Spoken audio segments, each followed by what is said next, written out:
예, 안녕하세요. 의사 없이도 가능한 건강관리, 스스로 건강관리할 수 있는 방법을 알려드리는 제로닥터스 채널의 손영훈 한의사입니다. 자, 오늘은 매일 아침 이것만 하면 늙지 않는다, 즉 항노화 비법에 대해서 설명해 드리려고 합니다.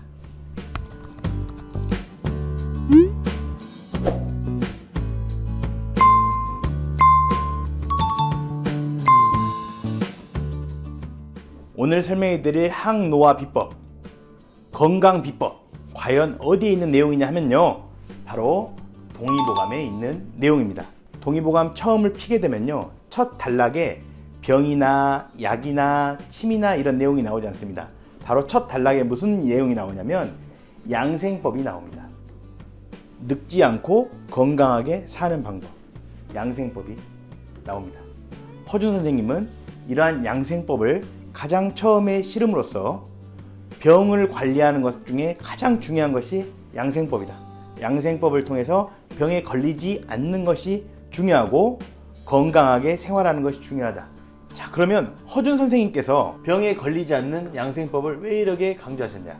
자, 조선시대로 돌아가 보겠습니다. 조선시대 병이 걸리면 사람들이 어떻게 했죠? 구술하는 사람들도 있었을 것입니다. 병에 걸리면 다른 노력을 하기보다는 초자연적인 힘한테 비는 거예요.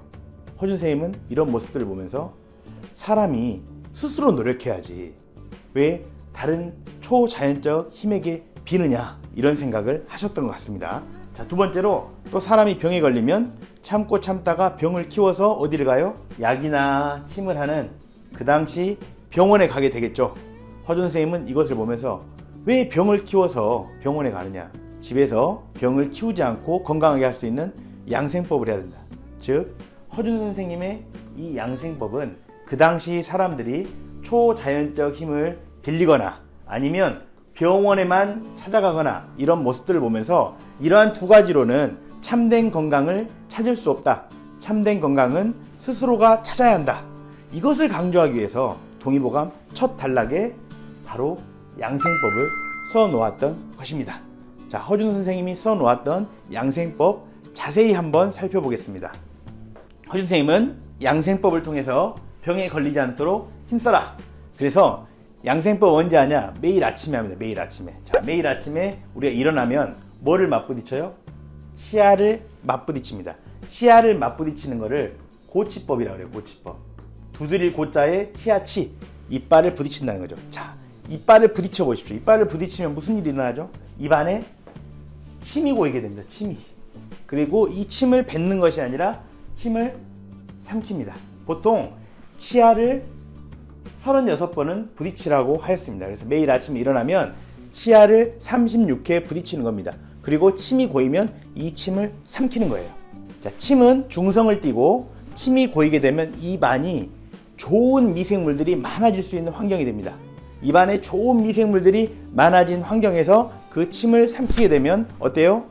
위장이라든가 내부에 있는 장기들도 튼튼해진다고 동의보감에 되어 있고, 현대 과학으로도 침이 인체에 미치는 좋은 효과들이 많이 증명되고 있습니다. 자, 그래서 아침에 일어나면 이빨을 맞부딪히고 생기는 침을 삼켜라.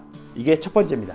자, 두 번째로는 코를 찡그려 숨을 멈추고 오른손으로, 이게 중요합니다. 오른손으로 머리 위로부터 왼쪽 귀를 14번 잡아당겨. 즉 오른손을 머리 위로 넘겨서 왼쪽 귀를 14번을 잡아당겨라. 자, 또 왼손을 오른쪽으로 넘겨서 오른쪽 귀를 14번 잡아당겨라. 이렇게 하면 귀가 밝아지고 오래 산다. 자, 세 번째로는 손바닥을 비벼서 뜨겁게 한 다음 어디에 갖다 대요? 눈에 갖다 대라고 하였습니다. 자, 이러기를 몇 번 해라? 20번 해라. 그러면 눈에 예막이 생기지 않고 눈이 밝아진다. 예막이라고 하는 것은 현대의 백내장이라고 생각하시면 돼요. 눈의 노화가 덜 진행되게 되고 눈이 밝아진다. 이렇게 하였습니다. 자, 그 다음에는 이마를 문지르라고 하였습니다. 자, 이마를 어디까지? 발제까지. 발제라고 하는 것은 이 머리털이 난 곳입니다. 그래서 이 머리털이 난 곳까지 넓게 14번을 문질러주면 얼굴이 윤기가 난다. 그리고 콧마루 양쪽을 손가락으로 20에서 30번씩 이렇게 문질러주면 코의 겉과 속을 데워주는 것이고 코에 물을 대서 폐를 적셔준다는 것이다. 즉 코에도 좋고 코와 관련이 있는 폐 건강에도 좋다. 이 내용이 실려있고요. 자, 마지막으로는 손으로 귓바퀴를 횟수에 관계없이 문질러주면 신기, 노화와 관련된 기운이에요. 한의학에서는 신기를 보강해주고 귀가 먹는 것을 미리 막아준다. 자, 1번부터 6번까지 기억나세요? 첫 번째 뭐였죠? 이빨을 부딪히고 36회 이빨을 부딪히고 침을 삼킨다. 자, 두 번째는 뭐였습니까? 자, 오른손으로 머리 위로 넘겨서 왼쪽 귀를 14번 잡아당겨준다.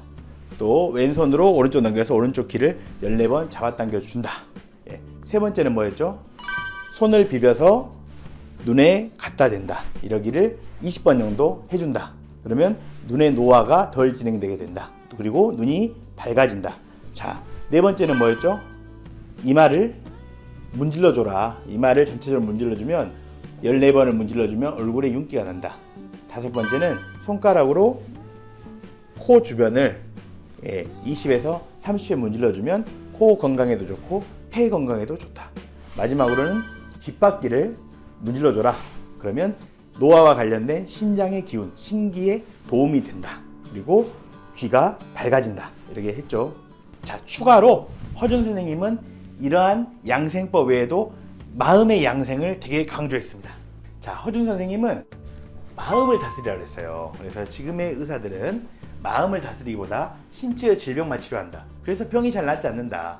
질병의 근본은 마음이고 노화를 막는 거의 근본도 마음이고 오래 사는 것의 근본도 마음이다. 마음을 다스려야 한다. 자, 그래서 마음을 다스리기 위해서 수양을 해라. 그래서 우리가 마음을 다스리기 위해서 수양하시는 분들도 있고 그런데 실제 하기 어렵잖아요. 그래서 허준 선생님의 그 동의보감 구절 중에 뭐가 있냐면 마음은 눈을 따라간다고 했어요. 눈을. 그러니까 우리가 잘 보시면 하루 종일 이거 봤다 저거 봤다 저거 봤다 휴대폰 봤다 뭐 봤다 계속 여러 가지 보니까 마음이 어떻게 돼요? 번잡해지고 혼란스러워집니다. 자, 그럼 어떻게 됐습니까? 자, 오늘 집에 가는 길에 근처에 있는 공원에 가서 나무를 쳐다보는 겁니다. 자, 근처에 있는 산에 있는 자연을 보는 겁니다. 자, 꽃을 보는 겁니다. 이렇게 내 눈을, 내 마음을 평온하게 할 수 있는 대상을 바라보는데 집중을 하는 겁니다. 단 5분이라도요. 매일매일 나의 마음을 평온하게 할 수 있는 나무나 공원이나 꽃이나 이런 자연에 집중하는 것입니다. 만약 이런 것이 여의치 않다면 마음을 평온하게 할 수 있는 그림이나 또는 아이들 사진이나 이런 곳에 집중하는 것입니다. 하루 종일 혼란스럽게 바라봤던 이 눈을 편안한 것을 보도록, 그래서 마음이 눈이 보고 있는 그 편안한 것을 따라가도록 단 5분만 하라고 동의보감에 쓰여져 있습니다. 자, 마음을 어떻게 다스려야 될지 아시겠죠? 그래서 아까 말씀드렸던 동의보감의 양생법 그리고 마음 양생법 꼭 실천해 보시길 바라겠습니다. 자, 마지막으로 양생을 강조하기 위해서 허준 쌤이 써놓았던 구절을 한번 같이 읽어보도록 하겠습니다. 자, 도가는 청정과 수양을 삶의 근본으로 삼고 의가는 약과 침으로 치료의 근본을 삼습니다. 이것은 도가가 그 정수를 얻은 것이요, 의가는 그 조략을 얻은 것입니다. 조략이라고 하는 것은 거칠고 대강이다. 그러니까 정수와는 좀 다른, 정수와보다는 훨씬 더 떨어진다, 이런 말을 의미합니다. 그래서 허준 선생님은 의사였음에도 불구하고 의학 이전에 강조한 것이 뭐였어요? 수양. 도가의 수양, 양생. 꼭 병원을 가지 않고도 스스로 양생법을 실천하고 마음을 다스리는 도가의 수양법을 강조했습니다. 오늘날 만성질환이 너무나 많아지죠. 병원도 많아지고 약도 늘어가는데 만성질환은 더 늘어나고 있습니다. 바로 허준 선생님이 강조했던 이러한 수양, 이러한 도가의 정수를 우리가 잊고 살아서 잃을 수 있다고 생각합니다. 그래서 오늘부터 양생법 꼭 실천해 보시고요. 또 마지막으로 좀 말씀드리면 양생법 다음에 여러 가지 몸에 좋은 약들이 나와요. 동의보감에. 그 중에 한 가지 처방이 연령고분단이라는 것은 온갖 허증과 호손증을 다스린다. 또 중년의 발기보준, 수염과 머리털을 다시 걷게 한다. 저도 많이 먹어봤거든요. 혹시라도 내가 그냥 평범한 사람에 비해서 훨씬 더 몸이 약한 것 같다. 그럴 때는 양생법만으로 몸이 빨리 건강해지긴 어렵거든요. 그럴 때는 사실 치료의 도움을 받아야 될 수도 있습니다. 그래서 내가 몸이 너무 약한 것 같다, 이런 분들은 이 연령고분단 같은 처방들을 드셔보시면 좋을 것 같습니다. 연령고분단은 가까운 한의원에도 있을 것이고요. 또는 제로닥터스 채널로도 문의 주시면 저희가 안내해 드리도록 하겠습니다. 자, 오늘은 동의보감에서 허준 선생님이 강조한 양생법을 알아보았습니다. 매일매일 꼭 실천하셔서 더욱더욱 건강한 삶 누리시길 바랍니다. 감사합니다.